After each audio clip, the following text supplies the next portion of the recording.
Okay, in the last chapter, we are going to talk about top-down design in ZW3D. In this chapter, I'm going to introduce you a standard workflow in ZW3D to do the top-down design. Use the U-disk as an example to show you.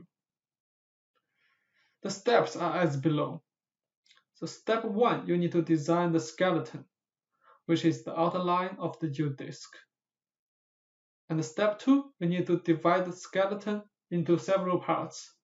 Now, there are some sub-steps which we will cover later in the software. And step 3, we need to do the detailed design one by one. And the last step is assemble all the parts together. Okay, later I will show you this case in ZW3D. And finally, I'm going to show you assembly feature.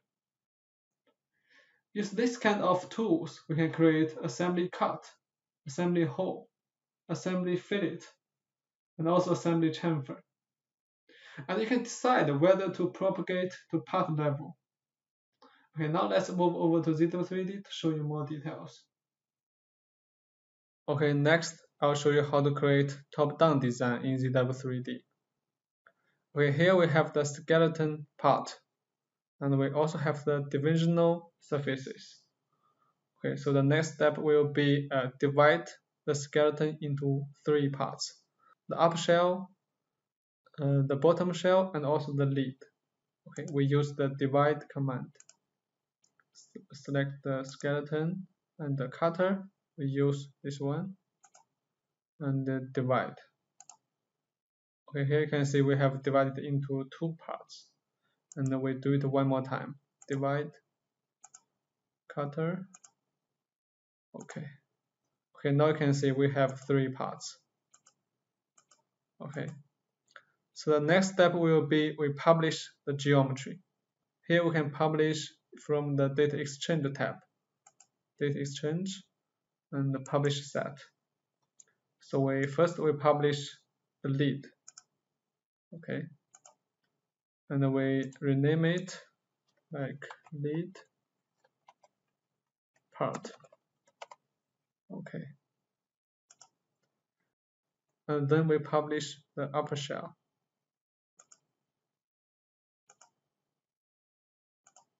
And rename it upper shell. Okay, then we do it again. Publish the bottom one. Bottom shell. Okay. Now we can create a new assembly. We can name it like U-disk or U-driver, as you like. Okay, and next we can insert the skeleton. Insert skeleton, and then we put it in the default frame. Okay, and then next we can insert a new part. New to insert. Okay. Okay. We can give it a name like upper shell. Okay. Okay, then we need to copy the geometry from the skeleton. We use the external geometry copy command. Okay, and we can copy the upper, this one, and okay, we can select to auto update or manual update. Okay, and then we go back and we insert another new one, which is the bottom shell. Okay, and also we do the same thing. Copy the published set, which is the bottom. Okay, and go back, insert, new to insert, lid. And we still copy it. Okay. Now we can activate the top assembly and update it. And now you can see we actually have the upper shell, bottom shell, and the lid. And then now actually we can hide the skeleton. Okay, then we get the 3 components, and then we can activate them and do the detailed design. For example, upper shell, we can something like add the shell and open. Okay, and then you can do more detailed design like the fillet, chamfer, and some other structure you can add it.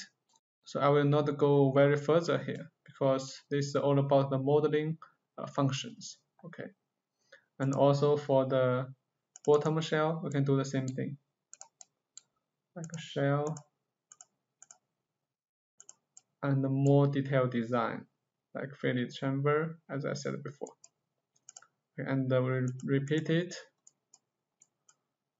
shell.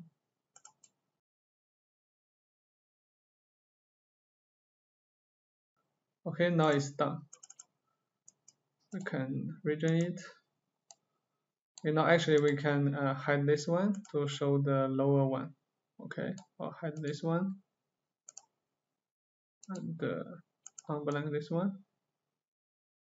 And of course, you need to make more detailed design to make the real product. But it's not the thing we are going to do in this tutorial. Okay. So this is a basic case for how to make the top-down design. Okay. Okay, last I'll show you the assembly features, which are assembly cut, assembly hole, assembly fillet, and assembly chamfer. And you can decide the feature only in assembly level or propagate to part level. Okay, first one is assembly cut, which means we can use one component as the cutter to remove material from another component. Take this base plate as an example. Actually, you can see there's no hole to fit the spindle in, right? So we can use the assembly cut. Okay, we click on it, and the cutter, we use the spindle. And for the component, we choose the base plate. And you can choose whether to propagate the feature to component, as I mentioned before. Here we can check it. Okay, now we can only show it and see. Okay, this hole is created, and we can double click to check the modeling history of this part. And you can see there is an assembly cut feature here. And another one is assembly hole. We can insert the hole for multi-components. For example, here we use the threaded hole, and we decide the location, and we decide which component to add the hole. It's 3, and okay. And also you can decide whether to propagate the feature to components. Okay, here we uncheck it and see the difference. Okay, now you can see the hole is already in the assembly level. Okay, but when we double click it, and actually you can see there is no hole feature here, just the assembly cut we just created, right? Okay, because we do not propagate. Okay. And for assembly fillet, it's similar to use as the shape fillet. Okay, we select the edge, and we select the radius, and click OK. We can get a result.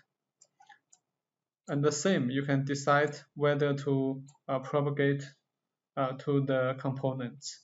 Okay. And the chamfer is the same. I'm not going to repeat it. Okay, this is all for the assembly features.